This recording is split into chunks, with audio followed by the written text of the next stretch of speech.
Mesdames, Mesdemoiselles et Messieurs, bonsoir et bienvenue dans le Grand Talk, l'émission qui n'a pas peur des mots. Rififi au FPI. Depuis la validation le 26 novembre 2014 des candidatures de Laurent Gbagbo et Afin Guessan pour la présidence du parti, le FPI, le plus grand parti d'opposition de Côte d'Ivoire, est au bord de la division. La guerre des tranchées fait rage et les camarades d'hier se regardent aujourd'hui en véritable chien de faïence. La justice ivoirienne s'est même saisie du dossier et exigé le report du congrès qui devait se tenir du 11 au 14 décembre 2014 à la demande du président statutaire du FPI, M. Pascal Afin Guessan. Comment et pourquoi le parti de Laurent Gbagbo, encore détenu à La Haye aux Pays-Bas, en est arrivé là? Pour parler, décrypter, diagnostiquer le mal dont souffre le Front populaire, le Grand Talk reçoit aujourd'hui le président du FPI, M. Pascal Afin Guessan, candidat à sa propre succession. Avec moi, pour mener le débat, le journaliste Jules Domché. Jules, bonsoir. Bonsoir Jean-Jacques, bonsoir à tous nos téléspectateurs ici en Côte d'Ivoire et bonsoir au président Afin Guessan. Pascal Afin Guessan, bonsoir et bienvenue dans le Grand Talk. Bonsoir. Avant d'entrer dans le vif du sujet, chers téléspectateurs, sachez que notre invité est né en 1953 en Côte d'Ivoire. Il est ingénieur civil de télécom.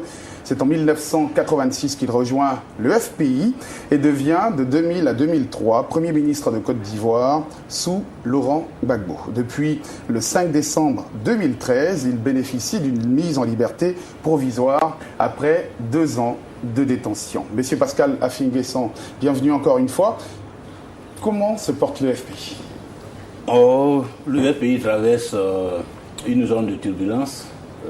Ceci dit, il se porte bien dans le cœur des Ivoiriens. Il se porte bien dans le cœur des Ivoiriens. On décryptera évidemment cette actualité. Mais on parle maintenant de 2014. On va essayer avec vous de faire un bilan évidemment de l'action de Ouattara, qui est au terme pratiquement de son mandat. Mais avant, avez-vous été invité à l'inauguration de ce fameux 3e pont? Malheureusement, nous n'avons pas été invités. Si vous aviez été invité, aurait été un acte républicain. Si vous aviez été invité, vous seriez parti. On aurait avisé en fonction du contexte. D'accord. Alors, je reviens sur ce que vous avez dit tout à l'heure. Le FPI traverse une grande zone de turbulence. On va avoir l'occasion de revenir là-dessus en deuxième partie d'émission. Mais vous m'inquiétez un peu parce que vous commencez par une langue de bois. C'est pas une grande zone de turbulence. C'est un cataclysme. C'est le principal parti de l'opposition qui est totalement divisé aujourd'hui. N'ayons pas peur des mots. Et on a du mal à voir comment on va recoudre cela.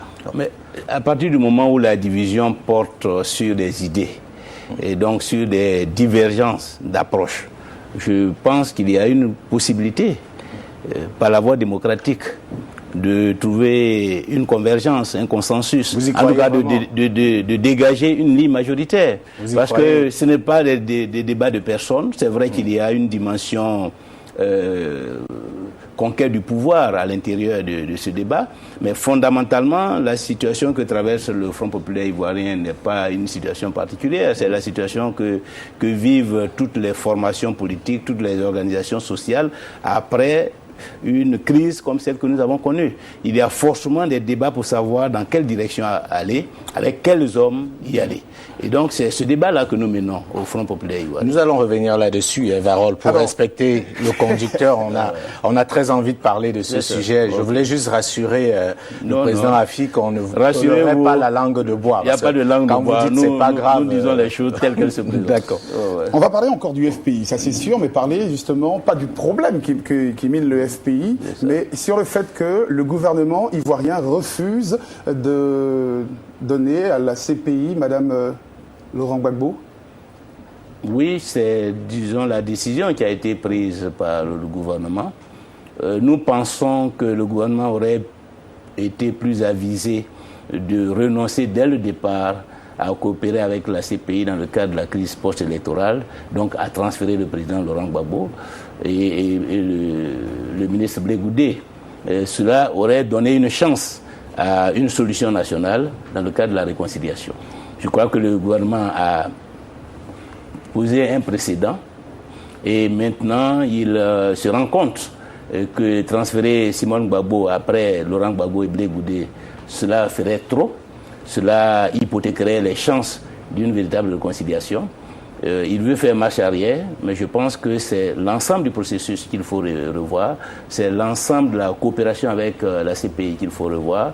Nous ne sommes pas partisans de cette voie. Nous avons prôné les États généraux de la République comme mécanisme pour qu'en interne, par le dialogue, dans le cadre de la réconciliation, nous puissions épuiser, je dirais, toutes les questions qui sont contenues dans la crise la Cour pénale internationale insiste évidemment pour que le gouvernement Ouattara lui emmène Mme Laurent Gbagbo. Est-ce que vous êtes pour l'envoi ou qu'elle reste? Non, je suis totalement opposé au transfèrement de quiconque en Côte d'Ivoire à la CPI. C'est une position de principe et nous militons pour que le gouvernement renonce à poursuivre le dossier, même concernant le président Laurent Gbagbo.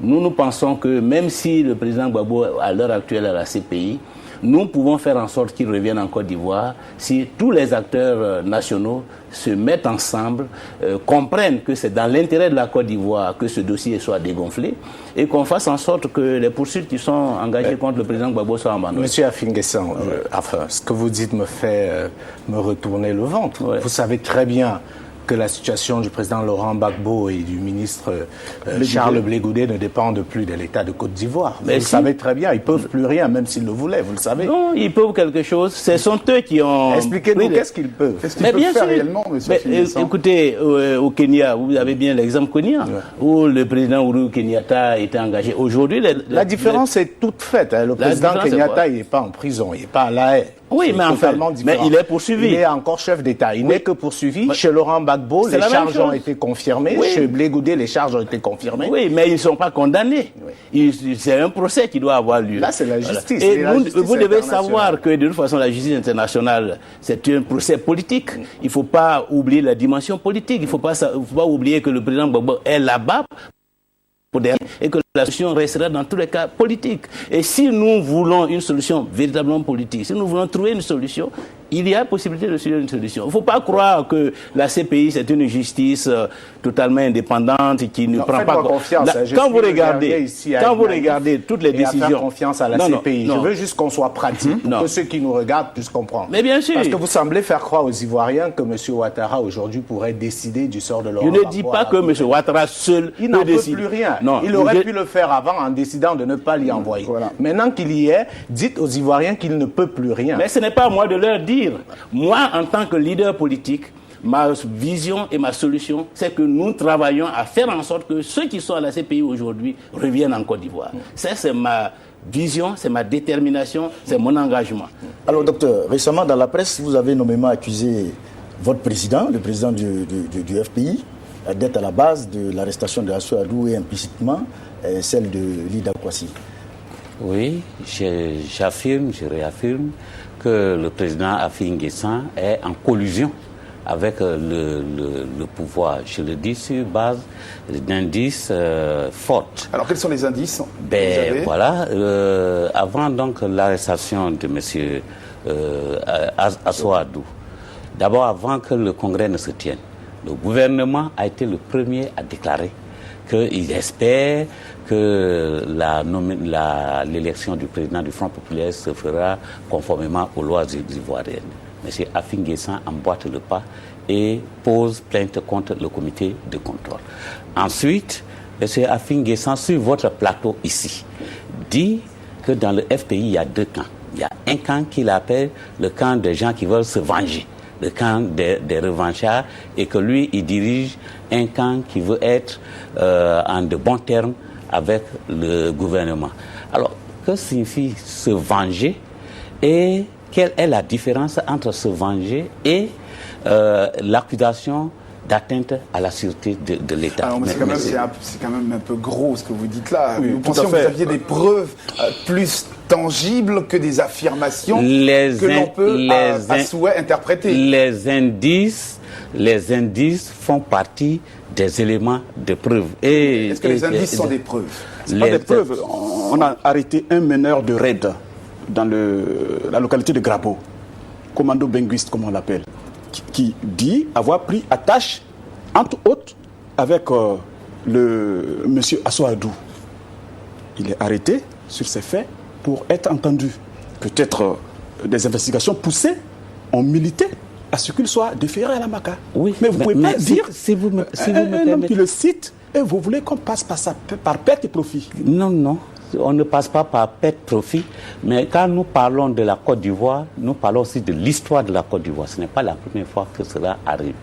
Quand un président du parti qualifie d'un membre de son équipe des gens qui veulent se venger, et il va même plus loin. Ils disent des gens qui veulent faire la guerre, et que le gouvernement va par police interposée, arrêter un citoyen de la tente de M. Assoa Adou, accusé d'atteinte à la sûreté de l'État. Vous savez, le rapprochement est très vite. Mais monsieur le ministre Douati, qu'est-ce que vous dites pourquoi ça concerne toujours les mêmes? Akoun, Lida, aujourd'hui Assoa, vous n'êtes pas les seuls au FPI. Pourquoi il y a des cadres qui ne sont pas inquiétés, il y a des cadres qui ne sont pas épinglés? Ah, mais peut-être que c'est ceux-là qui empêchent les gens de tourner en rond. Des gens qui sont vigilants, des gens qui sont attachés à la ligne fondamentale du parti et qui, par conséquent, demandent l'application stricte des textes.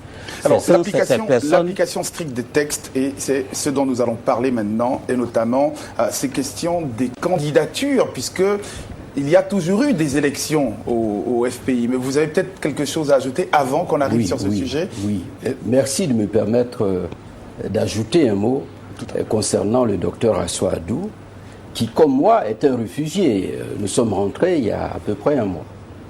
Et lui se retrouve à la MACA, et moi-même, ce week-end, vous avez pu suivre, était supposé, n'est-ce pas, avoir été interpellé par la DST. Je suis là et je m'en réjouis.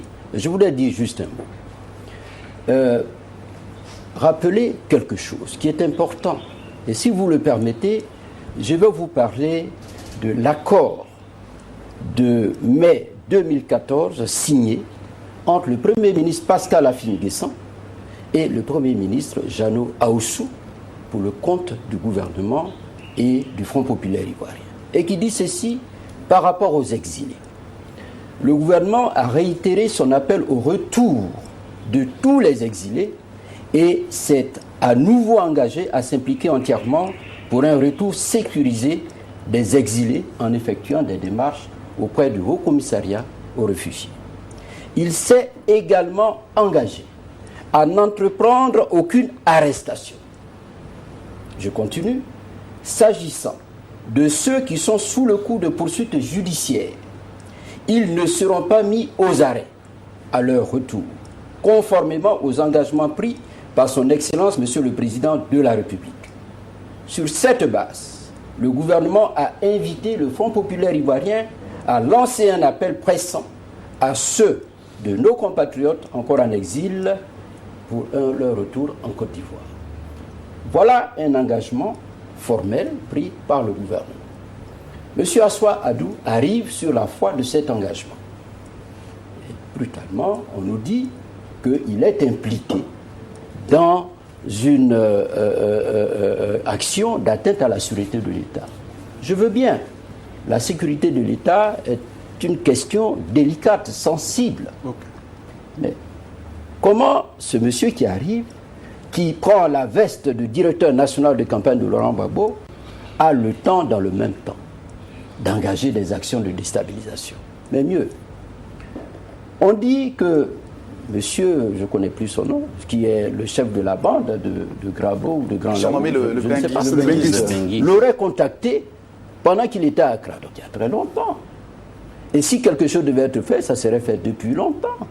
Et dans tous les cas, cet accord-là couvre tout ceci. Alors, je veux bien qu'on interpelle M. Assoa Adou, mais alors qu'on puisse donner au comité de suivi de cet accord qui existe bel et bien la possibilité lui aussi d'avoir un regard avant de déférer M. Assoa Adou. Je voulais le dire simplement parce que ce sont des engagements qui ont été pris par le gouvernement au nom du président de la République. Et donc, lorsque des contractants, donc à l'intérieur d'une organisation, ne s'entendent pas ou n'ont pas les moyens internes de régler un contentieux, c'est tout à fait logique de se référer à l'État. J'ai envie, M. Affi-N'Guessan, pour tous ceux qui nous regardent, qui ne sont pas au cœur de la politique politicienne de la Côte d'Ivoire, c'est quoi le fond du problème? Alors, est-ce que vous avez dû saisir la justice? Le fond du problème, c'est que nous sommes dans une compétition à la fois politique et électorale. Et dans le cas de cette compétition, il se trouve que l'organe chargé de trancher les candidatures n'a pas respecté, a violé les textes du Front populaire ivoirien et a déclaré le président Laurent Gbagbo candidat, alors que d'abord le président Gbagbo n'a jamais fait acte de candidature. C'est une candidature qui a été proposée par 4 fédéraux. Or, la procédure de proposition obéit à des principes qui n'ont pas été respectés, que le président Gbagbo, par ailleurs, n'est pas présent en Côte d'Ivoire. Or, les textes disent que le président élu doit être investi, il doit soumettre le secrétariat général, je dirais, à l'investiture du Congrès, ce que le candidat, le président Gbagbo ne pourrait pas faire si d'aventure il était élu. Donc il y a un certain nombre de questions qui font que le président Gbagbo ne peut pas objectivement être candidat à la présidence du FPI. Donc sur le plan juridique, il y a donc des violations qu'il faut contester, qu'il faut sanctionner. Et c'est cela que nous avons engagé devant la justice. Est-ce que les textes du FPI permettent à quelqu'un qui est sous des poursuites judiciaires de se présenter? Les textes ne disent pas que quelqu'un comme moi, par exemple, qui suis tout autant que le président Laurent Gbagbo, j'ai l'avantage, objet de poursuites judiciaires. Oui, mais j'ai l'avantage. Non, je demandais, Monsieur le Président, est-ce que les textes disent qu'un individu, un candidat à la présidence du parti, sous le coup de poursuites judiciaires, peut se présenter? Les textes ne disent rien en ce qui concerne la question précise que vous posez. D'accord. Mais là n'est pas la question qui est posée à l'heure actuelle. La question qui est posée est la question de l'impossibilité physique d'exercer la fonction. L'impossibilité physique qui est prescrite par les textes. En ce qui concerne l'impossibilité physique, il y a des dispositions des statuts qui permettent de considérer quelqu'un qui est dans l'impossibilité physique d'animer et de gérer le parti, de déclarer sa candidature irrecevable. 2 choses, Président Afiguessan. La première, c'est sur la saisine de la justice. J'ai bien suivi votre argumentaire. Mais je dis, pour un politicien de longue date comme vous, ça me semble léger. Pourquoi? Même si vous avez raison sur un plan purement juridique, vous savez que le fait d'amener le FPI à la justice, c'est une chose grave. C'est un acte politiquement grave. Parce que là, vous confirmez aux yeux de la nation qu'il y a une division. Je prends l'exemple de la guéguerre à l'UMP que vous devez connaître. Il y a eu 2 camps. Vous avez bien vu que malgré la difficulté, ils se sont bagarrés pour régler ça en interne. Ils auraient pu aussi à un moment donné. Est-ce que vous n'avez pas l'impression que vous avez contribué à fragiliser le FPI en amenant cette affaire-là devant la justice? Non, au contraire, j'ai contribué à calmer les esprits. Parce que si cette initiative n'avait pas été prise, nous aurions été obligés d'aller dans un congrès d'affrontement. Nous n'aurions pas eu d'autre choix que de nous retrouver face à face. Et je suis persuadé qu'aujourd'hui, le Front populaire ivoirien aurait été plus divisé que cela. En prenant cette initiative, j'ai bloqué ce processus infernal qui conduisait... Pour un moment, M. Affi, oui, mais c'est juste pour l'instant. Laissez-moi terminer. Mais la division ne date pas de là. Votre collègue a parlé du 26 novembre 2014. La division ne date pas de là. La division au Front populaire ivoirien, les 2 lignes qui apparaissent sont issues de la crise.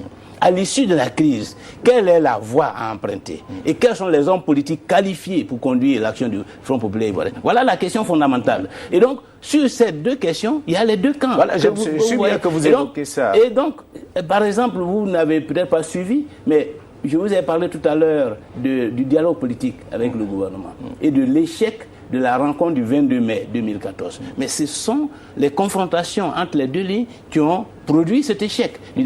On vous a parlé du réaménagement du secrétariat général, qui a été aussi une autre phase de cette fracture. Et ce réaménagement date de juillet 2014, pas de novembre.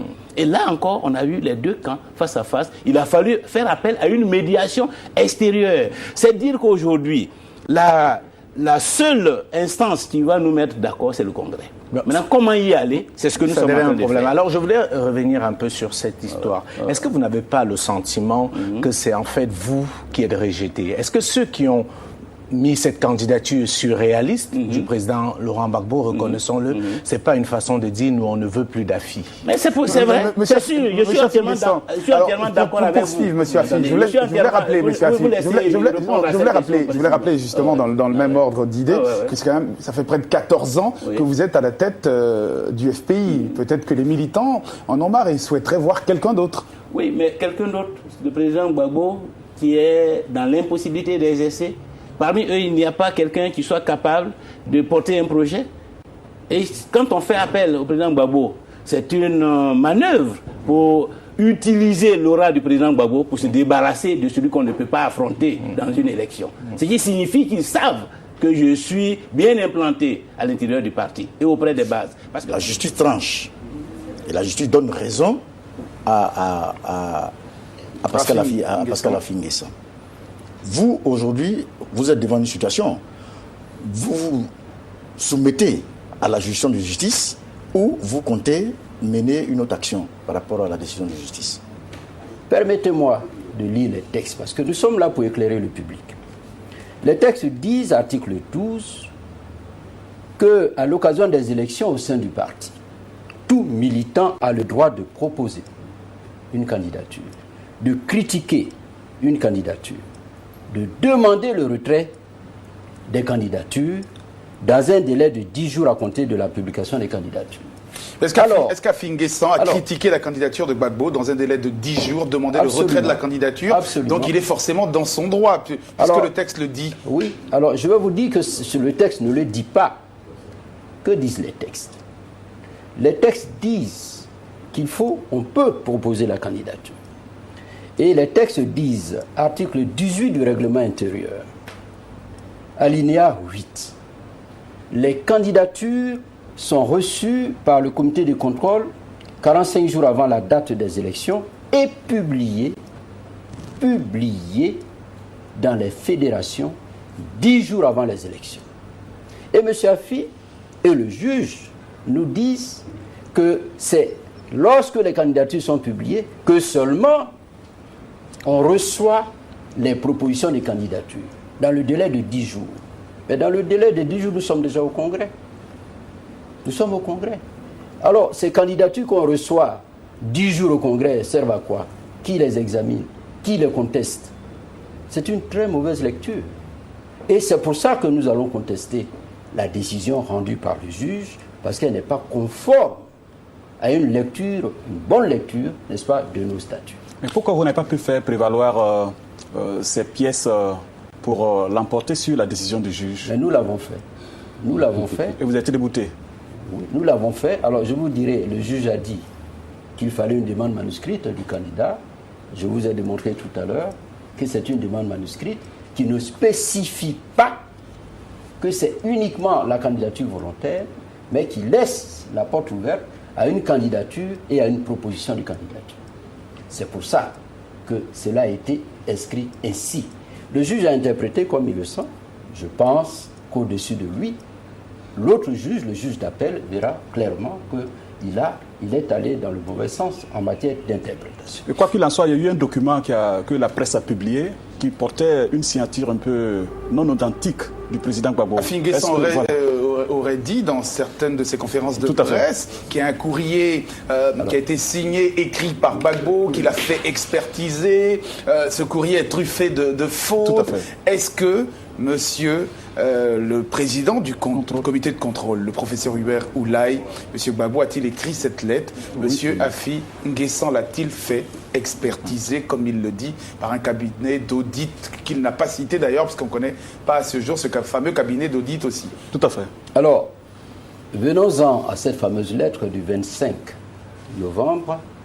Je dois dire tout d'abord, et il faut que tout le monde le sache, cette lettre n'est pas destinée au comité de contrôle du Front populaire. Elle n'est pas un élément du dossier. Les éléments du dossier, c'est une lettre manuscrite, une demande manuscrite. Donc cette lettre-là n'est pas un élément du dossier, comme tente à le faire croire M. Affi N'Guessan. Si on fait une proposition de candidature, il faut bien que le candidat proposé donne l'accord de sa candidature quand même. Oui, je veux bien. Mais en tout cas, cela n'est pas prévu par les textes, ni par le communiqué qui a été fait par le président du Congrès. Mais finalement, on peut noter un peu une défaillance aussi du comité de contrôle aussi.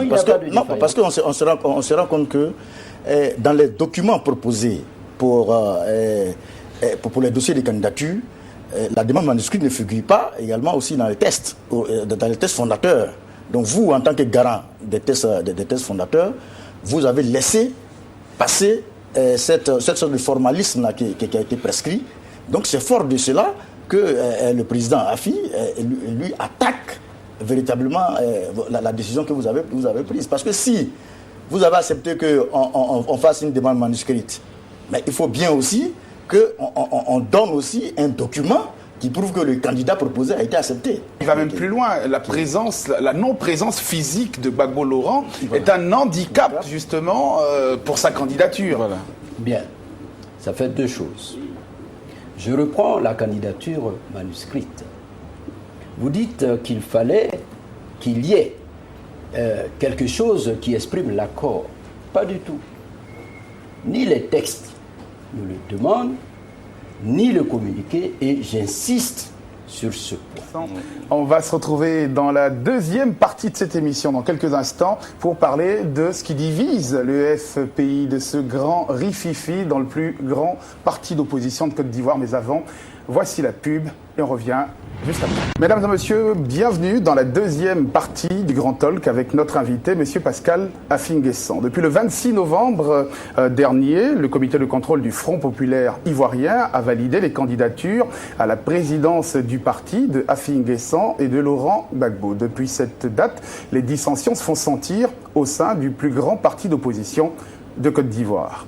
Le président statutaire et candidat à sa propre succession, M. Pascal Affi-N'Guessan, a même déposé un recours en justice pour le report du congrès qui devait se tenir du 11 au 14 décembre 2014. Le congrès va se tenir quand finalement, le congrès du FPI, tout dépend de l'issue de la procédure judiciaire. Vous n'avez même plus les cartes en main, c'est ça qui est frappant, parce que voilà une élection qui aura lieu en octobre 2015. Oui. Au niveau du FPI, vous nous dites à moins d'un an de l'élection que vous ne savez même pas si vous allez participer. Et ce qui est frappant, M. Affi-N'Guessan, c'est que si par extraordinaire le FPI participe à cette élection, on peut faire un pari aujourd'hui, vous vous plaindrez des fraudes, vous vous plaindrez de la manipulation, comme d'habitude. C'est ça en fait qu'on reproche à l'opposition ivoirienne, parce que vous allez face à Ouattara avec un FPI divisé, un PDCI divisé.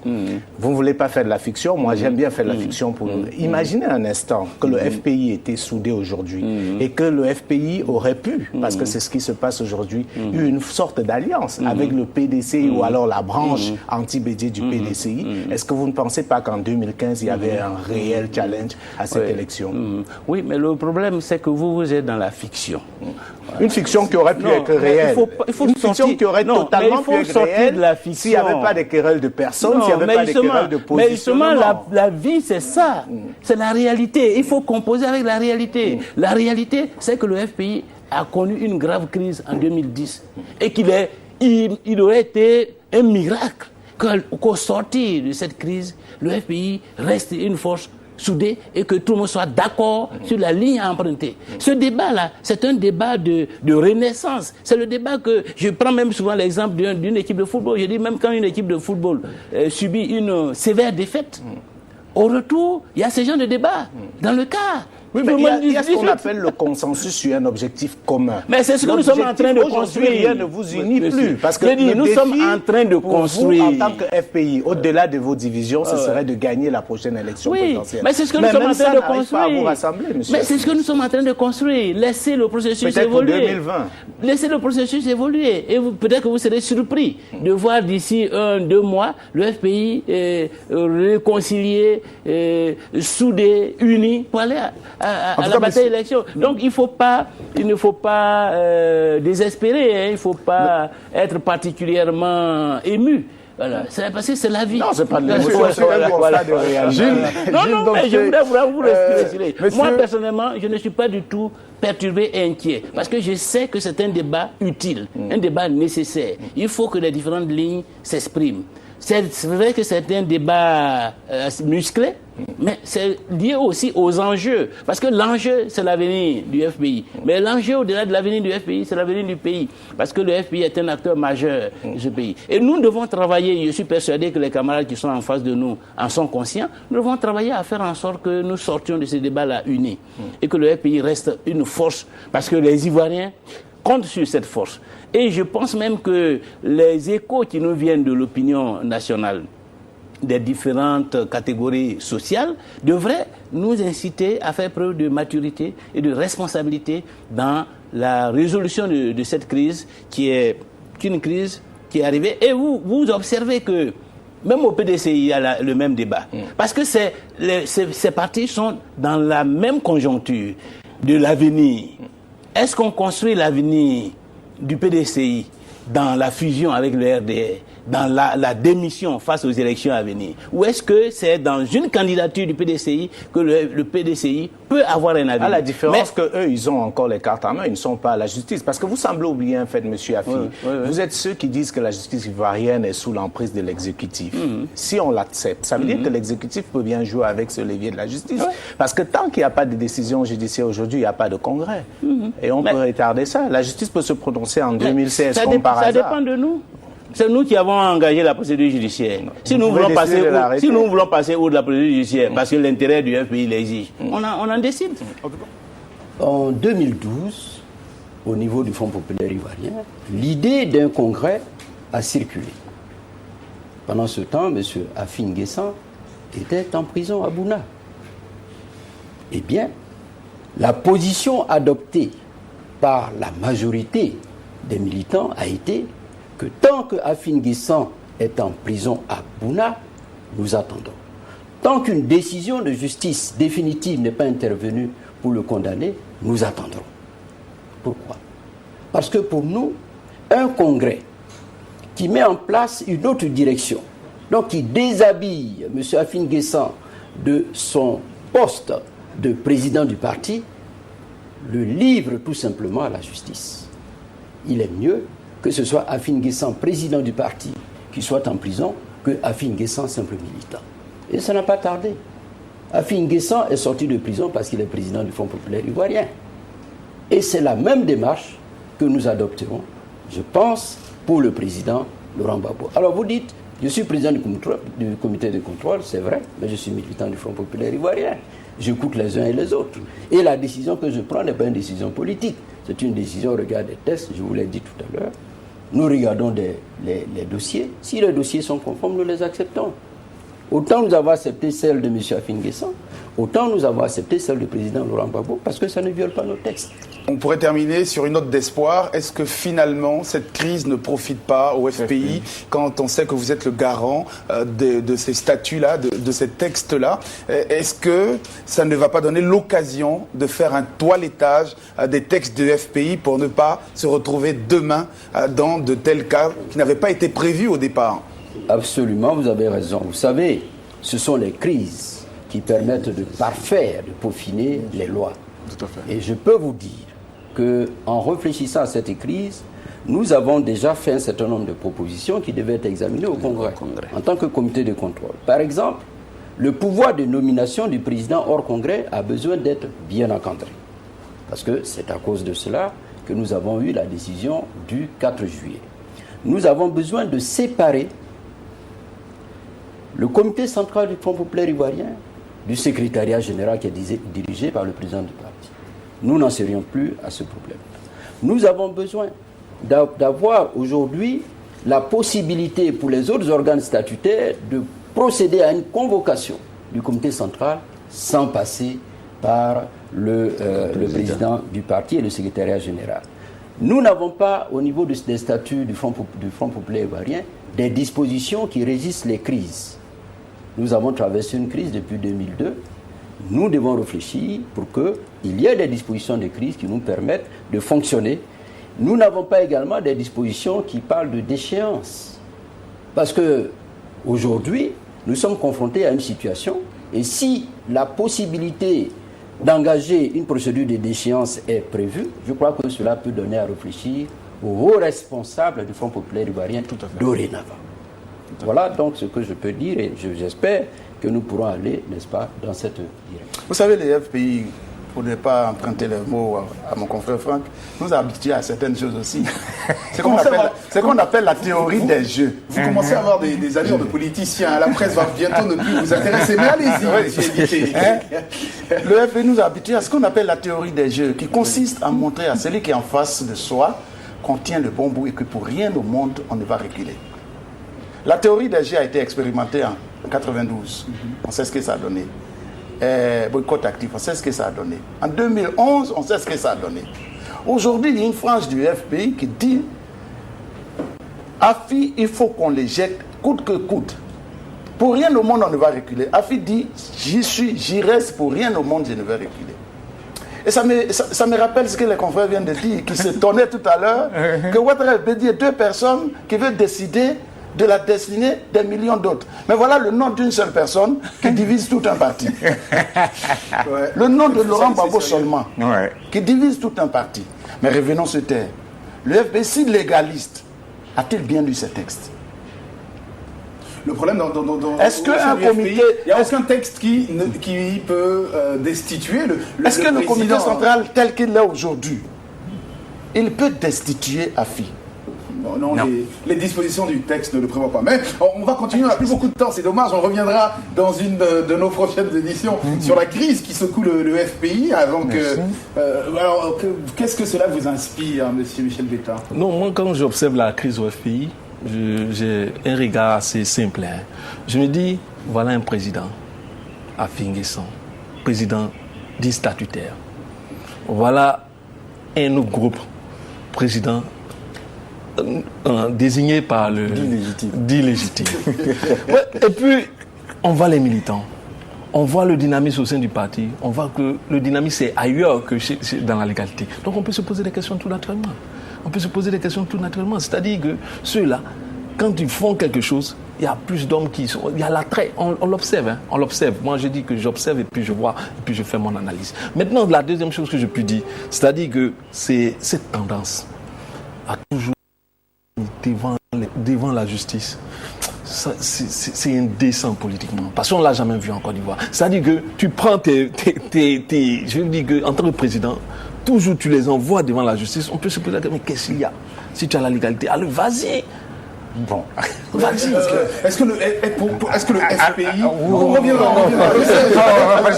reviendra sur cette question de justice. Mais est-ce que le FPI peut renaître de ses cendres? Est-ce que cette fracture-là pourra trouver matière à cohésion demain?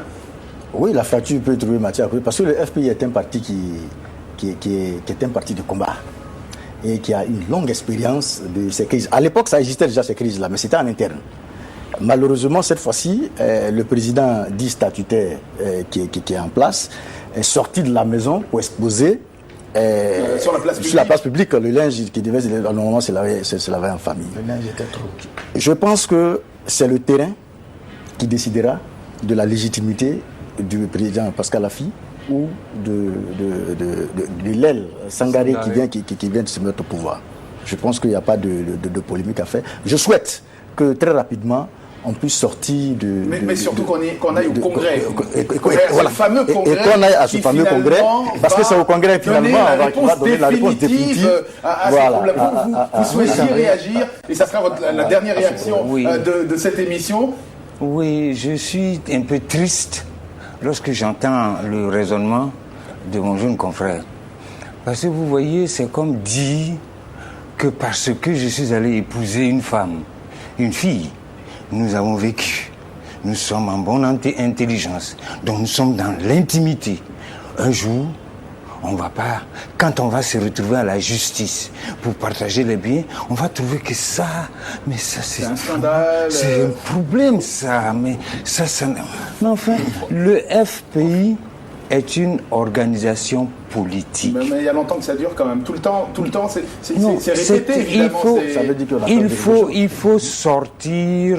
Mais qu'est-ce qui empêche Afi, selon vous, de faire ce congrès? S'il vous plaît. Est-ce que vous pouvez oui, c'est-à-dire que si vous n'écoutez pas... Non, nous vous écoutons. Vous nous parlez d'une histoire d'amour. Non, mais je vous donne un exemple tout simple. Oui. de vie courante. Oui, mais c'est une histoire d'amour, donc de désamour en même temps. Oui, non. Il Les parle frictions amoureuses. de problèmes du FPI qui ont été exposés sur la place publique, de la même façon qu'un couple va exposer son problème chez le juge, et c'est sur la place publique. Mais n'est-ce pas? Une dernière question. Selon vous, pourquoi, pour l'instant, Afin Guessan n'arrive pas à faire ce congrès-là? Non, c'est pas lui qui n'arrive pas à faire ce congrès. Il a demandé de façon très claire, avec un document, pour dire il faut retirer la candidature du président Laurent Gbagbo parce qu'il n'a pas fait acte de candidature. À l'heure d'aujourd'hui, le président Gbagbo n'a toujours pas fait acte de candidature. Le comité de contrôle a interjeté appel. Cela sera vidé le 7 avril ou le 6 avril. Une fois que c'est fait, eh bien, on saura. À partir de ce moment, c'est... En tout cas, c'est tellement simple le congrès, Gbagbo est passé à autre chose. Mais il ne s'agit pas pour le FPI de battre Gbagbo de la libération dont chacun des membres du FPI fait son compte de commerce. On aura le temps, dans une de nos prochaines émissions, de se revenir. Non, c'est un point de vue. Messieurs, l'on se trompe très souvent de croire que Pascal Afin Guessan est opposé à Gbagbo. C'est pas vrai. Pascal Afin Guessan se bat pour la libération de Gbagbo. Sans doute qu'il n'a pas les... Voilà.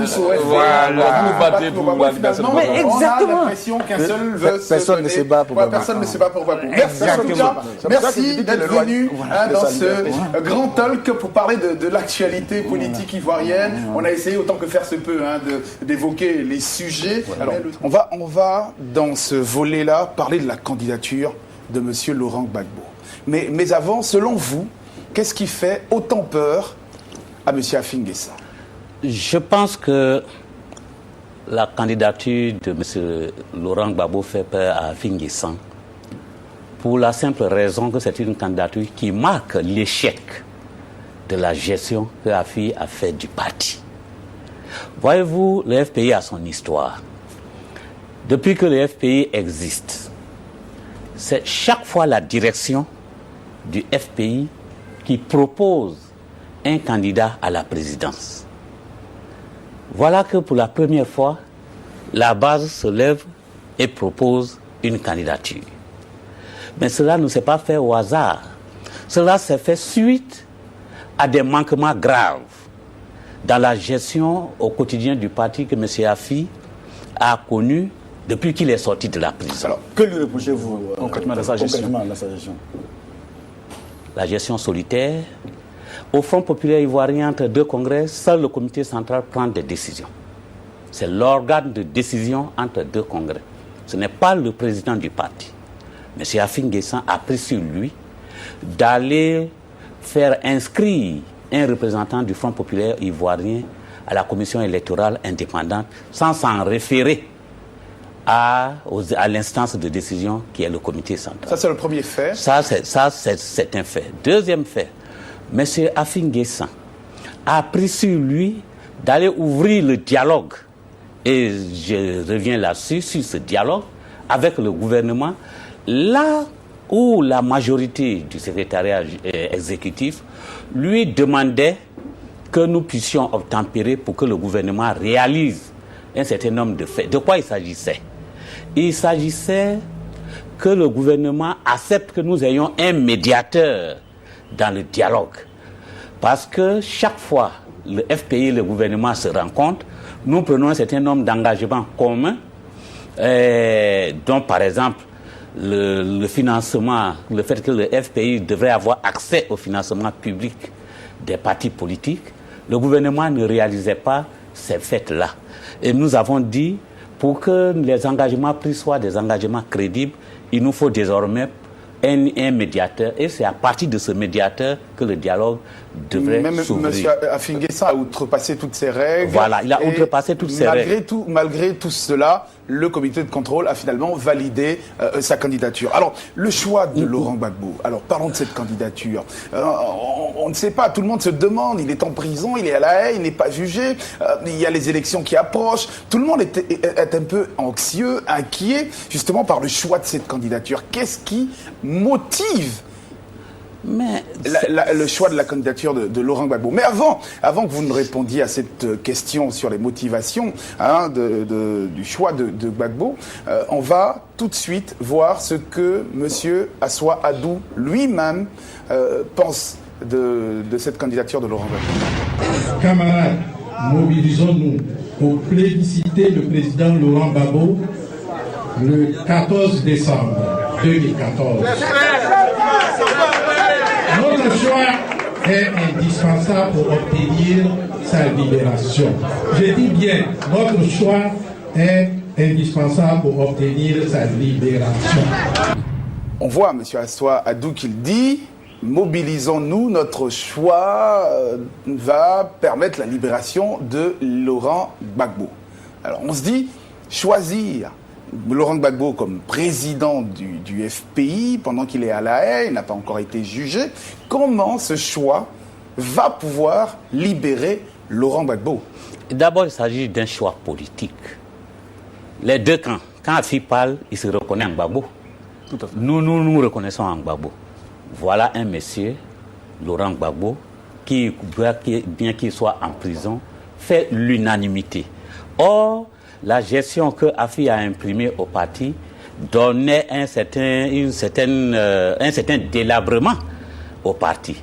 Donc, qu'il soit en prison ou pas, M. Laurent Gbagbo apparaît aujourd'hui comme la personne qui va rebâtir la cohésion au sein du parti. Et c'est ce qui a amené la base à dire, comme au niveau de la direction, il n'y a pas d'entente, au moins ce nom-là fait l'entente. Mais le temps qui nous est imparti est très court et on ne pouvait que brosser par moments certains sujets. Merci au directeur de publication de Notre Voix, M. Bamba Franck Mamadou, au directeur de publication du quotidien Le Bélier, M. Michel Betta, et Dipé, journaliste ou politicien, finalement. Directeur de publication. Directeur de publication du quotidien Le Nouvel Réveil. Et puis Serge Nguessan, rédacteur en chef central du groupe de presse Les Éditions Apo. Merci en tout cas. Il était avec moi pour mener le débat. Le journaliste Serge Nguessan. Serge, merci d'être venu. Merci à toi aussi également. Et puis je voudrais remercier ces deux grandes personnalités du FPI et de la Côte d'Ivoire. Et j'espère que ces échanges auront permis aux uns et aux autres d'ajouter un grain au long chapelet d'incompréhension qui aujourd'hui secoue la maison FPI. Voilà, Émile Sipillon, merci d'avoir contribué au débat. C'était pour moi un plaisir de me retrouver en face d'éminentes personnalités qui ont servi au haut niveau l'État ivoirien.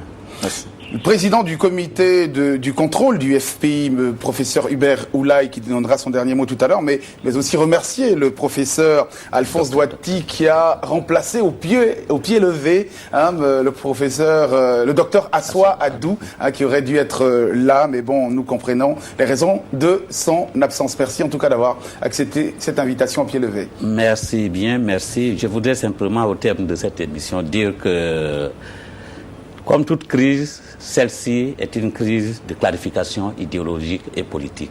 Le FPI grandira de cette crise en se repositionnant et en repositionnant l'ensemble de ses militants qui déjà sont en train de donner l'orientation de légitimation de la position qu'il faut au parti. Merci beaucoup de nous avoir invités. Merci, Monsieur le ministre. Le professeur Hubert Oulaye, président du comité de contrôle du FPI, dernier mot. Non, moi je voudrais simplement dire que je vous remercie de nous avoir donné la parole pour clarifier un certain nombre de points qui paraissent ambigus dans ce dossier. J'espère que cela a permis aux uns et aux autres de comprendre mieux notre décision, de comprendre mieux la procédure qui est en cours et d'apprécier également un peu mieux la crise au sein du FPI qui passera comme toutes les autres crises. Merci. Voilà, en tout cas, avec l'espoir d'avoir éclairé l'opinion sur la crise au Front populaire ivoirien, je souhaite de passer une excellente fin de semaine. Monsieur Pascal Alphy Nguessan, merci en tout cas d'avoir été notre invité. Peut-être un dernier mot à l'endroit de tous les militants du FPI. Non, je voudrais les rassurer, les militants du FPI, leur dire de ne pas perdre espoir, de ne pas être particulièrement inquiets. Ce sont des débats. Le Front populaire ivoirien a connu ce genre de situation. C'est vrai que dans le passé, nous ne sortions pas d'une crise comme celle que nous avons connue après l'élection de 2010. Mais il y a eu ces débats. Nous avons su surmonter ces contradictions. Et nous avons évolué jusqu'à la conquête du pouvoir en 2000. Donc de la même façon, qu'ils fassent confiance.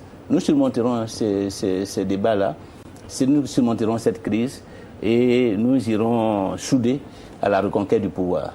Une émission spéciale consacrée, vous l'avez constaté, à la crise au sein du FPI. Jules Domché, merci en tout cas d'être resté avec nous. Merci Varol, merci au président Afi de s'être prêté au jeu de questions-réponses. On espère qu'il y aura des avancées dans ces différents dossiers pour avoir une élection un peu plus intéressante en 2015. Parce que pour les journalistes que nous sommes, dans les conditions actuelles, venir couvrir l'élection en 2015 ne serait pas très intéressant.